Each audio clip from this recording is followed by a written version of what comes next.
coronavirus cases have doubled in the last 3 COVID weeks cases nationwide have been doubling. The reality is we are dealing with a much different strain of this virus. COVID milestones, more than 100,000 a day. New COVID hospitalizations have exploded. This is an American tragedy.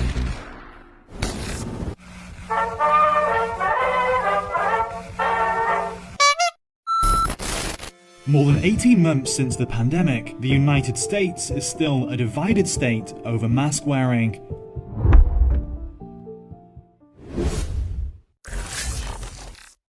And the CDC is revising its mask guidance. So the masks are back on indoors. Wearing a face covering. I am ending the statewide mask mandate. Which is it? It's frustrating, it's confusing, they're sending mixed messages constantly. Making masks mandatory would adversely impact the local economy. The country was so miserable and so off balance for so long. Masking became so politicized, it basically split us into two Americas.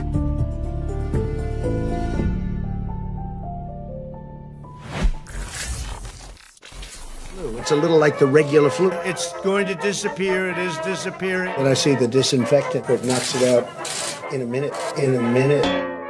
I'm a believer in masks. I didn't lie. We lied, we cheated, we stole. The mad rush to reopen is on. You want the economy to reopen permanently. States are lifting restrictions, some dramatically, some completely, even as health experts warn, do not do that. California is, quote, currently experiencing the fastest increase in COVID-19 cases during the entire pandemic. Governors have lost trust and confidence. These interventions have failed time and time again throughout this pandemic. Just last month, nearly 40 maskless House Republicans circled inside the Capitol in protest of the mask mandate. I think the decision not to observe the COVID control protocols, this was certainly a political move, and it cost America a lot of lives.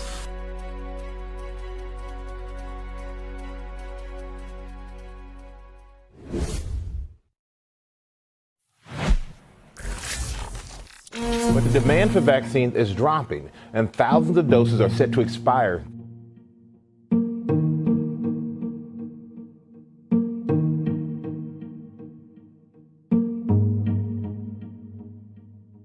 Very short-sighted.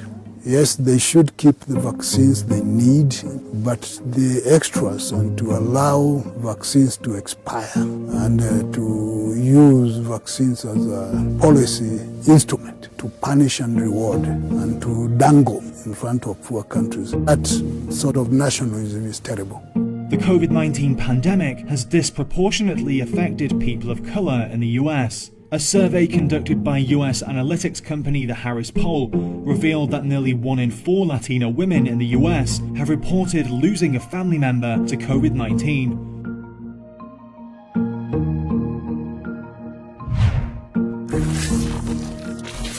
The United States topped Bloomberg's COVID-19 resilience ranking in late June.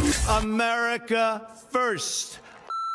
That's funny, yet here supposedly had the most worst cases of COVID. I think it's laughable. Objectively, I think Bloomberg was way off the mark. It's more of a political stunt.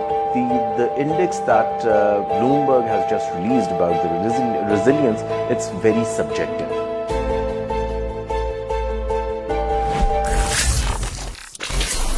COVID-19, the Chinese virus, Kung Flu. As COVID-19 infections and deaths spiked, US politicians resorted to the blame game. A Fox News anchor claimed it was Dr. Anthony Fauci that had helped to create COVID in the first place. From the guy who created COVID. Congressman Clay Higgins said the virus had been weaponized for biological attacks. And based on the evidence that we were given, we thought that a laboratory leak was unlikely, highly unlikely. Despite the WHO's conclusion, the US government ordered the intelligence community to produce an origin tracing report in 90 days, something experts say is clearly politically charged.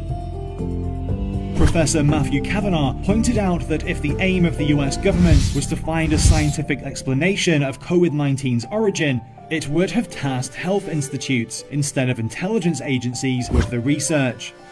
قضية كورونا هي قضية مسيسة بالدرجة الأولى وقضية مسيسة من اللحظة الأولى ومسؤول عنها الولايات المتحدة الأمريكية تماما. And the WHO is under pressure to investigate for a lab leak. A South African expert suggested in a published article that the Fort Detrick lab in the US should be seriously investigated as an origin of COVID-19. The United States is a country of contradictions.